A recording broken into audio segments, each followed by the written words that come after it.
لو ابننا بيتنفس من بقه وهو نايم او عنده لحميه في مناخيره، لازم نهتم بالموضوع دوت جدا جدا.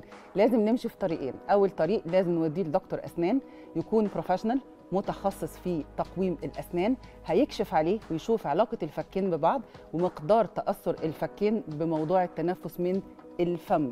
ثانيا نقدر نعمل له اشعاعات معينه نشوف بيها المقدار التاثر اللي حصل ده قد ايه، عشان نعمل اجهزه مناسبه للحاله بتاعته.